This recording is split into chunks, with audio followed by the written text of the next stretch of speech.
Hi friends, మన చేతి వంటకు స్వాగతం.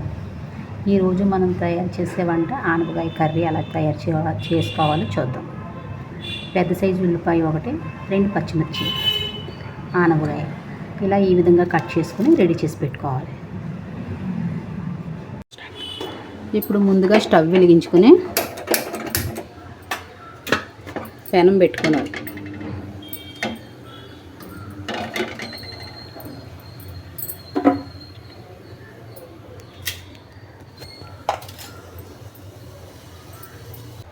ఒక 5-6 వెల్లుల్లి రెబ్బలు వేసుకోవాలి.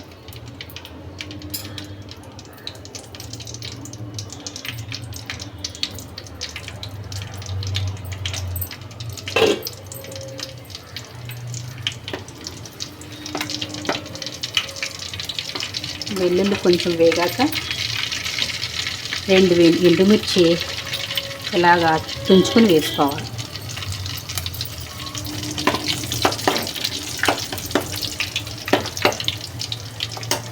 ఆ తర్వాత ఒక కరివేపాకు రమ్మ వేసుకోవాలి.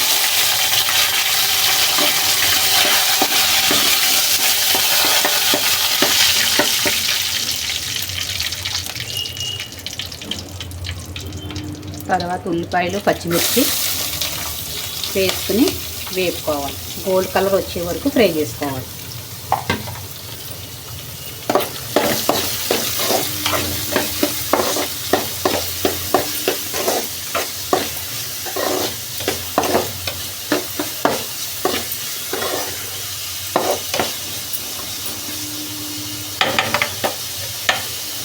మధ్య మధ్యలో ఇలా కలుపుకుంటూ ఫ్రై చేసుకోవాలి.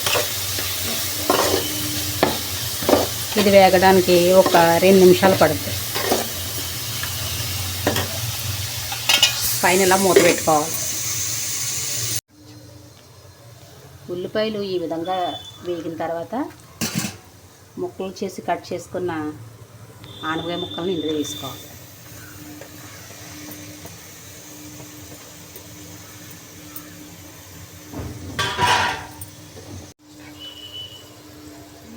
ఇప్పుడు ఇందులో తగినంత ఉప్పు వేసుకోవాలి.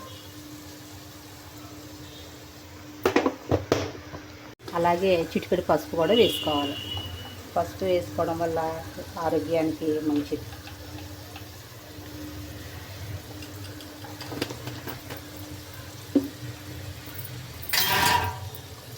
ఇప్పుడు ఇదంతా ఒకసారి కలపాలి.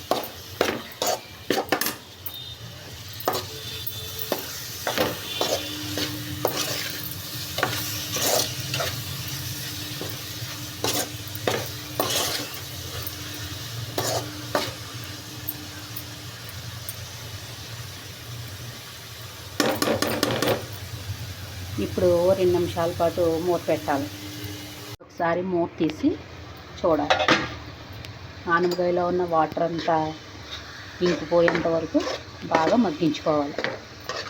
అంతేకాదు ఆనపకాయ ముక్క కూడా బాగా మెత్తగా ఉడకాలి. చాలామంది ఇంట్లో పిల్లలు ఆనపకాయ కూర అంటే అస్సలు ఇష్టపడరు.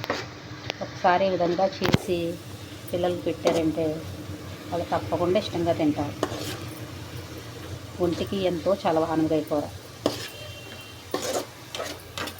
ఇంకా బాగా దగ్గర పడాలి.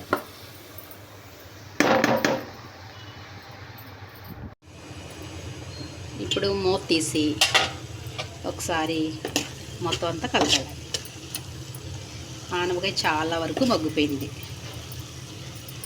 ఇప్పుడు ఇందులో కారం వేయాల్సిన పని లేదు. ఎందుకంటే పచ్చిమిర్చి ఎండుమిర్చి 2 వేసాం కాబట్టి కారం వేయాల్సిన అవసరం లేదు. కొంచెం పాలు ఇందులో ఈ విధంగా ఆనపకాయ ఉడికినప్పుడు కొన్ని పాలు యాడ్ చేసుకోవాలి. ఇందులో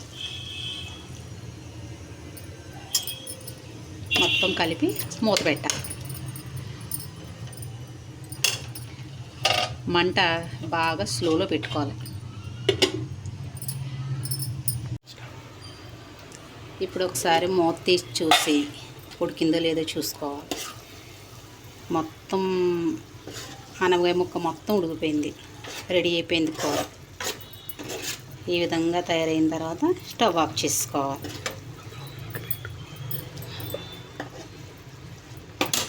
ఇప్పుడు ఇది ఒక బౌల్లోకి తీసుకుని సర్వ్ చేసుకోవడమే. వేడి వేడి ఆనపకాయ కూర రెడీ.